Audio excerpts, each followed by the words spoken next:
किसान भाइयों, कृषि दर्शन में हम हमेशा से आपके लिए नई नई जानकारियां लेकर आते हैं। हमेशा नई फसलों के विषय में, नई प्रजातियों के विषय में हम आपको अवगत कराते हैं। वैसे में आज आपको हम एक औषधीय फसल के विषय में जानकारी देंगे, जिसे हम तुलसी कहते हैं। पौराणिक दृष्टिकोण से अगर हम देखें तो तुलसी की महत्ता पूजा पाठ में ज़्यादा हुआ करती थी, लेकिन वर्तमान परिस्थितियों में तुलसी का उपयोग हम लोग विभिन्न प्रकार के औषधि निर्माण में करते हैं।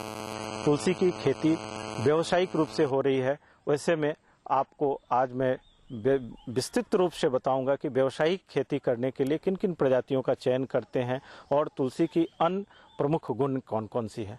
और इस परिचर्चा में भाग लेने के लिए हमारे साथ हैं डॉक्टर किरण, जो कि कनीय वैज्ञानिक हैं राजेंद्र कृषि विश्वविद्यालय पूसा में। मैडम, आज की तारीख में व्यावसायिक फसलों में विभिन्न प्रकार की फसलों का चयन किसान कर रहे हैं। वैसे में तुलसी की क्या औषधीय महत्ता होती है, इस पे आप चर्चा करें।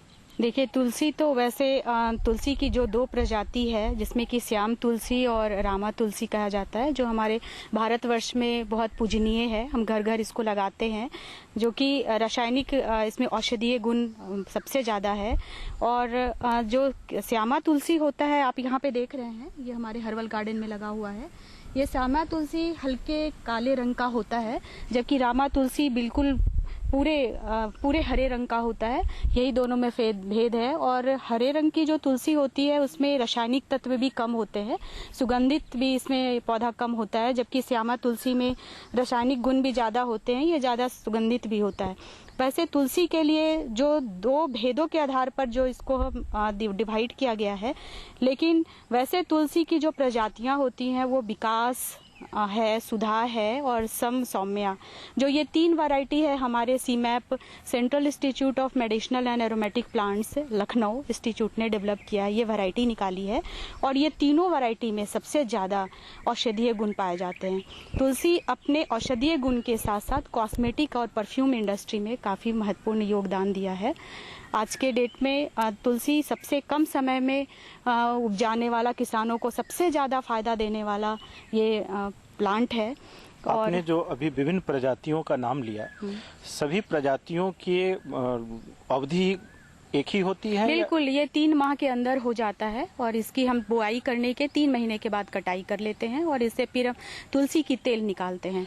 3 महीने के बाद फिर हम उसी खेत में दूसरे तुलसी को लगा सकते हैं? बिल्कुल बिल्कुल लगा सकते हैं। बल्कि बिहार हमारा सबसे आकर्षण का केंद्र रहा है और यहाँ पे बिहार में हमारा एक गांव है, गोपालगंज जिले में भौरे प्रखंड, जो कि तिवारी चकिया प्रखंड में आता है। और यहाँ पे किसानों को बहुत ज़्यादा आकर्षित करने के लिए प्रशिक्षण दिया जा रहा है। जो सीमैप हमारे लखनऊ में इंस्टीट्यूट है, वहाँ से 10-10 किसानों की एक ग्रुप बनाई जा रही है और वहाँ पे प्रशिक्षण लेकर आ रहे हैं।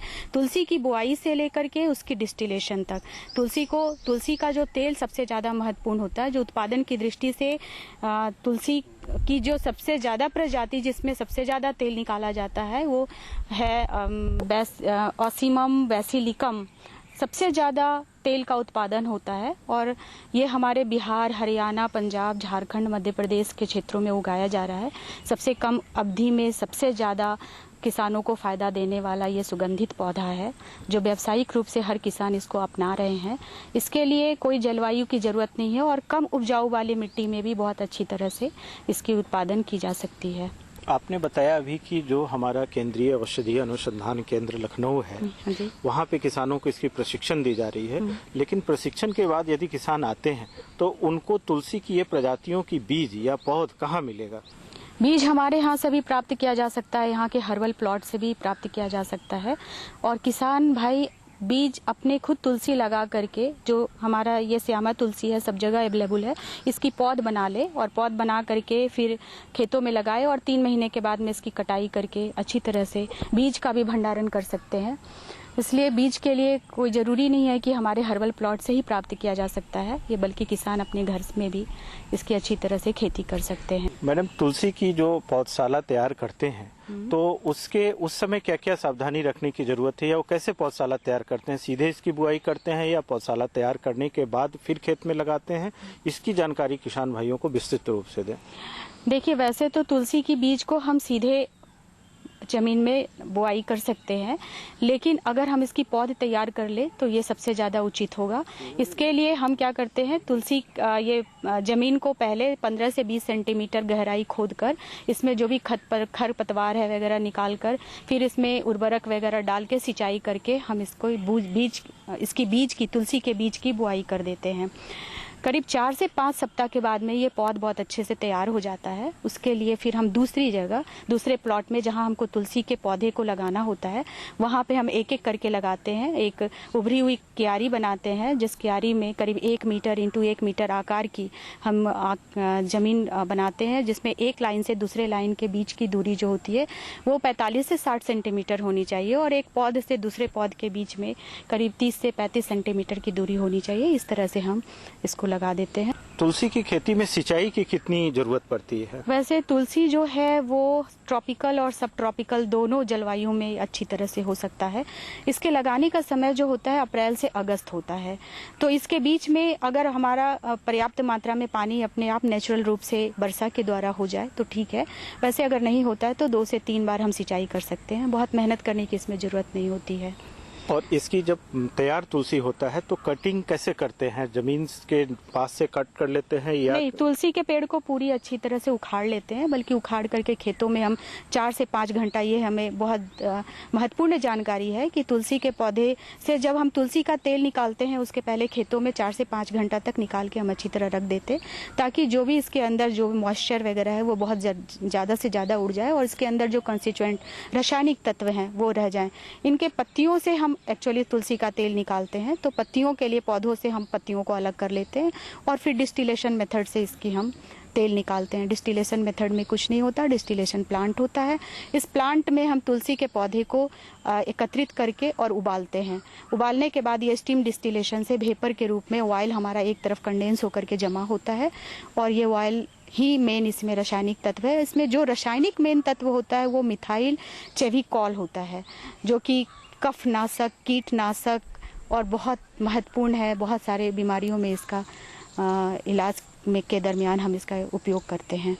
तुलसी के तेल निकालने की जिस यंत्र की आपने चर्चा की, वो यंत्र क्या किसान अपने घर में लगा सकते हैं या उनको समूह में बना के लगाना चाहिए? कैसे उस यंत्र को वो ले पाएंगे अपने लिए? इसके लिए जहाँ पे तुलसी की खेती की जाती है या तुलसी जैसे सुगंधित दूसरे भी औषधीय प्लांट है जिससे हम डिस्टिलेशन के द्वारा उसकी तेल निकालते हैं, वहाँ पे हम डिस्टिलेशन प्लांट लगाते हैं, स्टैब्लिश करते हैं। और हमारी सरकार जो है इस पे बहुत ज़्यादा ध्यान दे रही है। तरह तरह के जहाँ 1 हेक्टेयर से ज़्यादा भूमि है, 25-30 हेक्टेयर में 3-4 हमारा डिस्टिलेशन प्लांट होता है, तो वो सहायता के रूप में डिस्टिलेशन प्लांट लगाती है ताकि हम उससे तेल निकाल सके। मैडम, अभी तुलसी की खेती की बात की है, इसमें प्रति हेक्टेयर क्या उत्पादन आता है? 1 हेक्टेयर में 25 से 30 टन तुलसी के फसल तैयार होते हैं और उससे 80 से 100 किलोग्राम, 80 से 100 लीटर हम तुलसी का तेल निकालते हैं। तुलसी का तेल निकालने के बाद इसके विपणन के लिए किसान भाई को क्या करना चाहिए? इसकी मार्केटिंग बहुत अच्छी है तुलसी की, और तुलसी मार्केट में 1 लीटर की कीमत करीब 1000 रुपये है। और अगर पूरा लागत लगाया जाए, अगर भूमि की रख रखाव, उसमें पौधे की नर्सरी और उसके बाद उसमें बुआई का जो खर्च आता है, पेस्टिसाइड का छिड़काव, खाद वगैरह जो लगते हैं, सभी लगा करके करीब 11 से 15 हज़ार के बीच में आता है। लेकिन अगर 1 लीटर मार्केट में 1000 प्रति लीटर बिकता है, उस अनुसार से अगर देखा जाए तो 80,000 रुपये की लागत आती है, मुनाफा होता है। और अगर उसमें से 10 से 15 हज़ार रुपये हमारे किसान भाई अगर इसमें व्यय करते हैं तो करीब 60 से 65 हज़ार रुपये 3 माह में किसान भाई सबसे ज़्यादा से ज़्यादा कमा सकते हैं। और इसके लिए जो खेत हमारा धान का, सरसों का या गन्ना का खाली ज़मीन होता है, उसके बीच में भी हम तुलसी की अच्छी तरह फसल तैयार कर सकते हैं, क्योंकि ये 3 महीने के अंदर हो जाता है। किसान भाइयों, अभी हम लोगों ने तुलसी की खेती और उसके औषधीय गुणों के ऊपर विस्तृत चर्चा की। जैसा कि अभी आपको डॉक्टर किरण ने बताया कि तुलसी 3 महीने में तैयार होने वाली फसल है। इसको आप खरीफ और रबी के बीच के समय में, गर्मा के सीजन में, किसी भी इस तरह के बीच में एक फसल से दूसरे फसल के बीच के अंतराल में भी लगा सकते हैं। और जहां तक आपको आमदनी की बात है, इन्होंने बताया कि तुलसी की आमदनी खेती करने में आपको प्रति हेक्टेयर 65 से 70 हजार रुपये तक की मुनाफा हो सकती है। आप अपने सामान्य फसलों के अलावा तुलसी की भी खेती कर सकते हैं और इसका तेल निकालकर आप बाजार में बेच सकते हैं। और ये एक व्यावसायिक फसल है और इसके व्यावसायिक घराने इसके लेने के लिए तैयार रहते हैं, इसलिए इसके विपणन की भी कोई समस्या नहीं है। आप तुलसी से संबंधित किसी भी प्रकार की कोई जानकारी अगर चाहते हैं, आप खेती करने का अगर इरादा रखते हैं, करना चाह रहे हैं, तो आप डॉक्टर किरण से संपर्क कर सकते हैं, जो राजेंद्र कृषि विश्वविद्यालय में एक कनीय वैज्ञानिक हैं। मैडम, आपने आकर किसानों को तुलसी की विभिन्न सस्य क्रियाओं के विषय में जानकारी दी और सबसे महत्वपूर्ण तो इसके व्यावसायिक लाभ की बात की। हम आशा करते हैं कि हमारे किसान भाई इससे काफ़ी लाभान्वित होंगे। कृषि दर्शन कार्यक्रम में आने के लिए आपका बहुत बहुत धन्यवाद। आप लोगों का भी बहुत बहुत धन्यवाद।